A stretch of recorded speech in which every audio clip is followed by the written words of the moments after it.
මෙන්න මේ වැරදි පුරුදු ඔයාගෙත් මේ අධික වේදනාවක් එන කොන්ද කැක්කමට හේතුවක් වෙන්න පුළුවන්. ඉතින් ගොඩක් වෙලාවට වැරදි පොස්චරයකින් දීර්ඝ කාලයක් වාඩි වෙලා ඉන්නවා නම් ඒ කියන්නේ වැඩ කරනකොට ගොඩක් වෙලා මේ වැරදි පොස්චරයකින් හරි විදිහට නැතුව මේ වගේ වාඩිලා ඉන්නවා නම් මේ වගේ කොන්ද වේදනාවක් ඇති වෙන්න පුළුවන්. අනිත් එක තමයි ලොකු බරක් වැරදි විදිහට උස්සනවා නම් කියන්නේ කොන්දෙන් නැවිලා උස්සන්න හදනවා නම් ඒකත් මේකට හේතුවක් වෙන්න පුළුවන්. සාමාන්‍යයෙන් බරක් උස්සනවනේ කොන්ද කෙලින් තියාගෙන දනිස් වලින් නැවිලා මොකද කොන්දෙන් නැවිලා එකපාරට ලොකු බරක් උස්සන්න හදනවා නම් මේ වගේ තත්ත්වයක් ඇති වෙන්න පුළුවන්. ඉතින් මොකක්ද ඇත්තට මේ කොන්දේ අමාරුවකද සිද්ධ වෙන්නේ?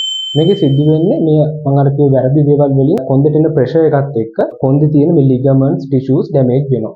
මෙන්න මේ ලිගමන්ට් ටිෂුස් ඩැමේජ් වීමත් එක්ක තමයි මේ වේදනාවන් ඇති වෙන්නේ. එතෙන්දී ඔයාගේ කොන්දේට පෙළිය ගත්තට පස්සේ මෙන්න කෂේරුකා දෙකක් අතර තියෙනවා ඉන්ටර්වර්ටිබ්‍රල් ඩිස්ක් එක. අපි මේක හඳුන්වනවා අන්තර් කෂේරුක මඩල විදියට. මේ ඩිස්ක් එක ගත්තට පස්සේ මේ ඩිස්ක් එකේ මැද සොෆ්ට් ජෙල් එකක් තියෙන්නේ. වටේට මේ වගේ ටිකක් හાર્ඩ් බිත්තියකින් මෙහෙම ආරක්ෂා වෙලා තියෙනවා. ඉතින් මේ ටිෂු ඩැමේජ් වෙන නැත්නම් මේ ස්ට්‍රෙස් එකත් එක්ක මේන ප්‍රෙෂර් එකත් එක්ක මේ ඇතුලේ තියෙන ජෙල් එක එළියට එන්න පටන් ගන්නවා. මේක එළියට එනකොට අර වටේ තියෙන බිත්ති ඝනකම අඩු වෙලා මේක එළියට එනවා. මේ වගේ නිරුමක් ඉහිමුවක් වගේ ඇති වෙනවා. මේක අපි ඩිස්ක් හර්නියේෂන් එකක් විදිහට හඳුන්වනවා. මෙන්න මේ වගේ ඩිස්ක් හර්නියේෂන් එකක් වෙනකොට මේ ආශ්‍රිතව තියෙන නර්ව් එන්ඩ්ස් නැත්නම් මේ ස්නායු අග්‍ර ස්ටිමුලේට් වෙනවා. ඒක නිසා තමයි වේදනාවක්, තියුණු වේදනාවක් ඇති වෙන්නේ. අනිත් එක තමයි මේ ආශ්‍රිතව මම කියුවා දැන් ටිෂු ඩැමේජ් වෙනවා. ඒතර මේ ඩැමේජ් වෙන ටිෂු වලින් ස්‍රාවය කරනවා ඉන්ෆ්ලමේටරි කෙමිකල්ස්. උදාහරණයක් විදිහට ප්‍රොස්ටාග්ලෑන්ඩින්, සයිටෝකයින්ස් වගේ කෙමිකල්ස් ස්‍රාවය කරනවා. මේව මගිනුත් මේ ස්නායු ස්ටිමුලේට් කරලා වේදනාවක් ඇති කරනවා, තියුණු තද වේදනාවක් ඇති කරනවා. අනිත් එක තමයි මේ කශේරුකා ආශ්‍රිත මසල්ස් වල මාංශ පේශී ඔයාව ප්‍රොටෙක්ටිව් මෙකනිසම් එකක් විදිහට කියන්නේ මේ තත්ත්වය තව වැඩි දුරටත් ගිහිල්ලා ලොකු ඩැමේජ් එකක් නොවෙන්න ප්‍රොටෙක්ටිව් මෙකනිසම් එකක් විදිහට මසල් ස්පැසම් තත්ත්වයක්. නැත්නම් මේ තැන්වල තියෙන මාංශ පේශීන් සංකෝචනය කරලා තියාගන්න.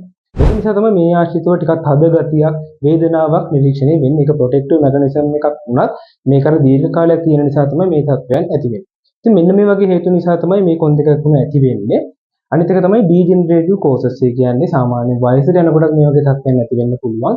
ගොඩක් වෙලාවට මම අර කිව්ව ඉන්ටර්වර්ටිබ්‍රල් ඩිස්ක් එකේ ඩීහයිඩ්‍රේෂන් එකක් නැත්නම් මේ ඩිස්ක් එක ඩීහයිඩ්‍රේට් වීම නිසා මේ කශේරුකා එකිනෙක ලං වෙනවා. එකිනෙක ගෑවෙන්න පුළුවන්. ඒ වගේම වයසට යනකොට ඔස්ටියෝපයිට්ස් වගේ තත්ත්වයන් මෙන්න මේ වගේ කශේරුකාවල නෙරුම් ඇති වෙන්න පුළුවන්. ඒ තත්ත්වයන් නිසා මේ තත්ත්වයක් ඇති වෙන්න පුළුවන්. ඉතින් අරවක් කිව්ව වැරදි පුරුද්දක් නිසා හෝ වැරදි විදිහේ දෙයක් නිසා ඔයාලට මේ වගේ තත්ත්වයක් ඇති වෙලා තියෙනවා නම් සහ ඒක සුව වෙන්නේ නැතුව දීර්ඝ කාලයක් තියෙනවා නම් අවශ්‍ය ප්‍රතිකාර සඳහා යොමු වීම වැදගත් වෙනවා. මොකද ඒක දීර්ඝ කාලයක් නොසලකා හැරීම තුළින් ලොකු වේදනාවක් මේ කොන්දාශ්‍රිතව ඇති වෙන්න පුළුවන් නිසා.